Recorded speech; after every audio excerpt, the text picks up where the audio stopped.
Alright, today the real raid challenge begins. The challenge is this. We're all gonna try to get through today's video without killing each other. Sound good? Good. Tensions are high in the Destiny 2 community right now regarding the newest raid, Root of Nightmares. Today I'm gonna go over what all the back and forth is about and also share my thoughts, hopefully in a way where I don't wake up to Star Horse's head in my bed sheets. All the anger and frustrations can pretty much be summed up by exactly how you answer or really just react to the following question. Was the contest mode Root of Nightmares raid easy? Great. However, you just answered that question. Now imagine that there's someone else with the exact opposite answer, calling you either an elitist or a casual. I have now 100% summed up the conflict. If you're unfamiliar with D2 and have stumbled onto my channel one way or another, here's a little background info. 1 or 2 times a year, Bungie drops new content into Destiny 2 called a raid. Raids are 6-player activities designed as endgame PvE content. They're kind of multi-encounter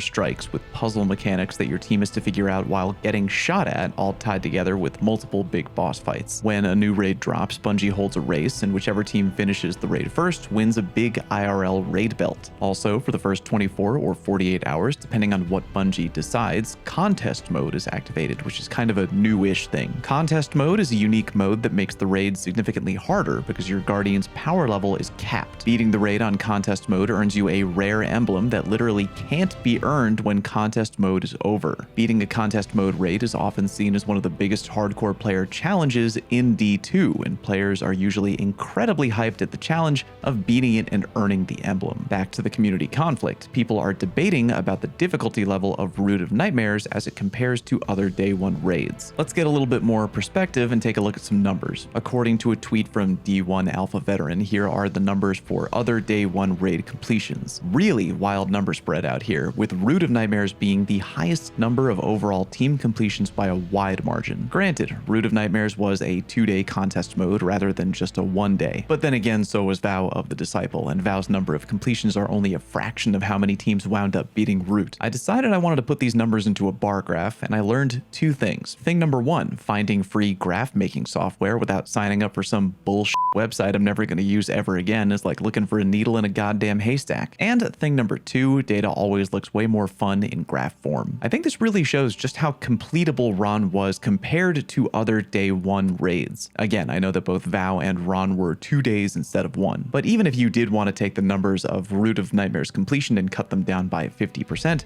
the graph would still look like this. No matter how you feel about Root of Nightmares, I think it's safe to say that it's been the most completable contest mode raid by a mile, going purely on numbers alone. Alright, so enough beating around the bush, Fallout. Tell us how you feel about it already so we can decide if we hate you or not. My feelings are kinda scattered, to be honest, so I'm gonna share one thought at a time. First, I was really genuinely happy seeing my Twitter timeline absolutely blowing up with posts from overjoyed friends and followers who were tweeting out pictures of their teams in orbit with their day 1 emblem. Even after all this time of Destiny, I still think day 1 raid day is one of my most favorite times of the year, no joke, and I'm so glad that a record number of new players are finally experiencing that hype for the first time with a new emblem to boot. Second, I can't help but think that for new player recruitment into the D2 community, Root of Nightmares is also probably a win for Bungie. With more people beating the contest mode raid on day 1 for the first time, the more they share the hype with their friends and communities, telling them all about it, which leads to more people trying out the game and diving in. Third, while I do remain happy for those people who took home their first ever day 1 or day 2 raid dub, I couldn't help but feel like I personally wanted an even steeper mountain to climb. I also know that there are probably plenty of people right now who did not complete the contest mode raid, muttering or even flat out saying a big hearty "F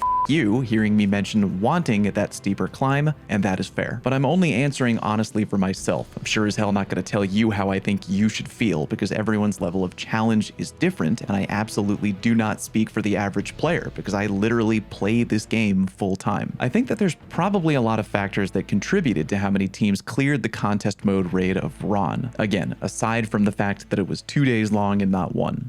We are really powerful now. Our arsenal of weapons only gets ever greater with each passing year, and for the most part, we all go into the raid knowing exactly what god rolls and loadout combinations are going to completely crush it, too. We're getting pretty good at this by now. While every raid is different, there's patterns and similar structures shared in each raid. You always got certain players with buffs or debuffs needing to communicate particular information to other teammates. yada yada yada. 3, we have access to literally all armor mods in the game now as part of Bungie rolling out their new armor mod system. I remember back in Kingsfall Day 1, a lot of teams simply weren't hitting the damage threshold on the War Priest because they were missing key elemental well mods that would have given them the extra juice they needed to kill him. Lacking certain armor mods literally straight up contributed to a lot of teams not beating Kingsfall. In Ron, all players had access to everything from the get-go, including the oh so valuable weapon surge mods which stack on top of Radiant Well damage. 4, almost every encounter in Ron allows for some team members to focus purely on ad clear while only a few need to focus on mechanics. 5, I feel like the bosses had less health. I don't know the numbers off the top of my head, although I could probably do a little homework and figure it out, but again, it does feel like they had less health. Nezarec in particular got one-phased during contest mode by a team of Guardians all wielding Rat King, which seems not right to me for a day 1 raid. And while I know having an uber omega bullet sponge like contest mode War Priest is